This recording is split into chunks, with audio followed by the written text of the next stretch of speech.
The Hand That Rocks the Cradle. This is a remake from a movie of the same name back in 1992. What I find interesting is who the hell thought to produce a remake of this movie? I mean, kind of seems random. The original is a great film, don't get me wrong, but it's just not one I see people clamoring for. And yes, I'll be honest with you, this movie did not need to be remade. This feels like a made-for-TV movie they would have had on, Lifetime, the women's channel. This would have fit perfectly there. And the story mostly is the same with a few added twists to make things a bit more quote-unquote fresh, I guess. A family needs a babysitter for their kid, or in this case, kids. And this babysitter has a dark past that comes to light eventually. What makes this one a bit more annoying or egregious, as people say now, is there are obvious red flags. Even in the first act, this family chose to ignore it. So that's kind of on them, though, I guess, what happens, right? At least in the original one, Rebecca De Mornay was a bit more slick with her shit, at least for a little while.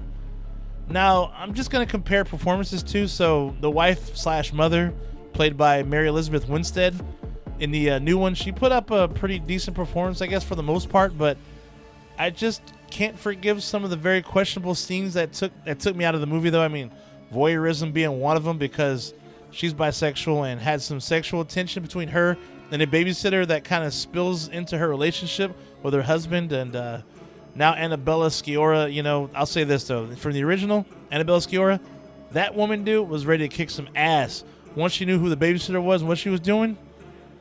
Now, the babysitter, played by, I think it's Micah Monroe, I think that's how you pronounce it, Micah Monroe. She was a bit stoic at times, and I don't know if that was on purpose, but the way she acted, even on the first day, would have had me like fucking kick the bitch out, dude, on day one, because she was just showing, like I said, red flags, dude, just red flags all over, dude, from the get. Kind of strange, but I mean, her performance, I guess, for the most part, was okay. I mean, she played the crazy role for sure, but the movie plays out like a shortened TV series as opposed to a movie. I mean, the pacing was kind of slow, like they wanted to add more to the story, or maybe they actually did and just cut stuff out. That's why I say it felt like a made-for-TV movie. In comparison to Rebecca De Mornay as the babysitter, dude, she couldn't tie homegirl's shoes, dude. De Mornay she was a savage. So fucking deceitful and evil, dude. She made that movie rock, dude. That rocks the cradle. Pardon the pun, I just thought about that. Anyways, though, she made the movie rock, though, with her performance, though. She carried the movie. The new version seemed to want to take more chances with twists and turns. And the problem with that is they just didn't do a good job at making you feel anything for the wife, who had her own issues, and her relationship with her husband felt forced and unnatural. Even with her kids, something just didn't feel right, dude. It just kind of felt off. Things become a bit confusing because of twists and turns and whatnot, and that ending, dude, was strange because. So this movie, for the most part, kind of felt like a more grounded, like it took a more grounded approach. Easy for me to say. Yet they took a basic horror style ending, though. So I don't know, very confusing for sure. And I'm not quite sure if I'm gonna be honest with you. I'm not sure if you should see this one or not.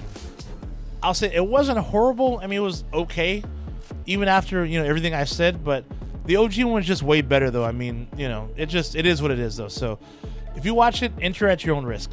that's the best way I could put it.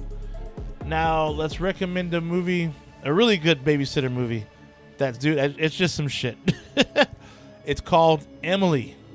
So a couple's replacement babysitter turns out to be more than a bargain for when she rejects their kids to a series of twisted activities. Dude, this fucking movie is really good, dude. I mean, when you find out the babysitter's motivations as to why she does what she does, dude, it's fucking scary, dude. Because that shit feels real. A certified nut job, as my mom would say, dude. The way she would put it. That's exactly what she is, dude. It's a good-ass movie, though. I'm telling you right now. Well worth it. I think it came out in 2015. So, yeah, 10 years ago. Good Lord. Anyways, check it out, dude. It's on YouTube. It's worth it, I promise you. It's definitely worth it, dude. Damn, that shit's crazy. But anyhow, though, that's all for the day. Stay nasty, my friends, and I will see you at the next one. Shay Nasty out. I'll see you soon. Like and subscribe.